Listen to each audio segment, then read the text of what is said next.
ایک حدیث میں آیا ہے کہ ایک شخص رسول اللہ صلی اللہ علیہ وسلم کے پاس آیا اور کہنے لگا یا رسول اللہ صلی اللہ علیہ وسلم مجھے زنا کرنے کی اجازت دے دیجیے.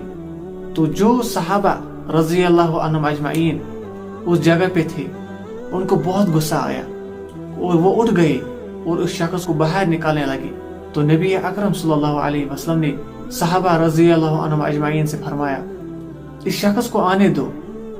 اور نبی اکرم صلی اللہ علیہ وسلم اس شخص کے ساتھ اس طرح بیٹھ گئے کہ دونوں کے جو گھٹنے ہیں وہ آپس میں مل گئے. اور نبی اکرم صلی اللہ علیہ وسلم نے کس خوبصورت انداز سے اس شخص کو سمجھایا.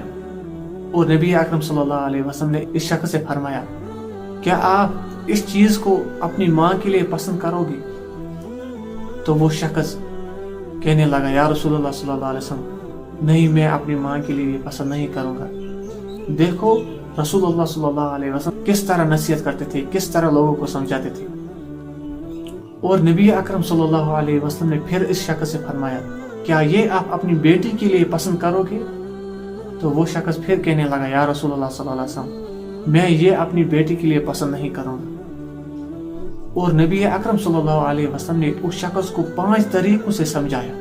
اور جب یہ شخص نبی اکرم صلی اللہ علیہ وسلم کی مجلس سے اٹھا اس کے دل میں کوئی بھی خیال نہیں تھا اس گناہ کے بارے میں جس گناہ کے بارے میں وہ اجازت مانگنے آیا تھا. یعنی نبی اکرم صلی اللہ علیہ وسلم نے اسے پیار دیا اور محبت سے سمجھایا. اس شخص کے دل میں وہ گناہ کا تصور ہی مٹ گیا. آج لوگ محبت کے بھوکے ہیں. اگر ہم ان کو محبت سے سمجھائے کہ یہ چیز غلط ہے وہ اس چیز کو دوبارہ نہیں دیکھیں گے. مگر بدقسمتی ہماری ہے کہ ہم ان لوگوں کے پاس جاتے ہی نہیں ہیں.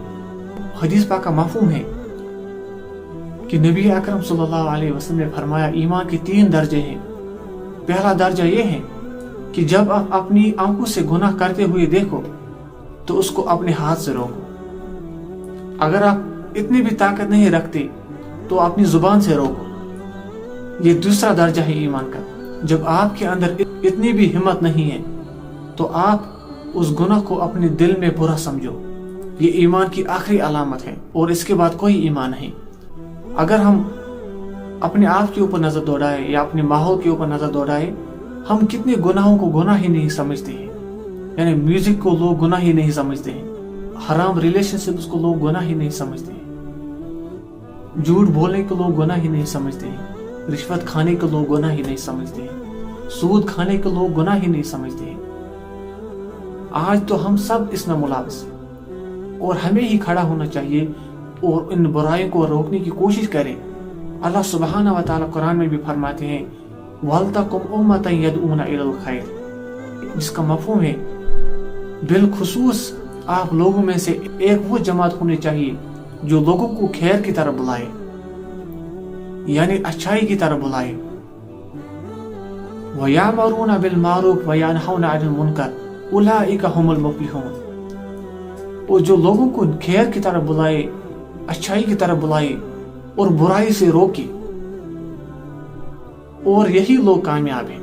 اللہ اکبر. جن لوگوں کو اللہ سبحانہ و تعالیٰ کامیابی کی گارنٹی دیتا ہے وہ لوگ کبھی بھی ناکامی نہیں دیکھیں گے.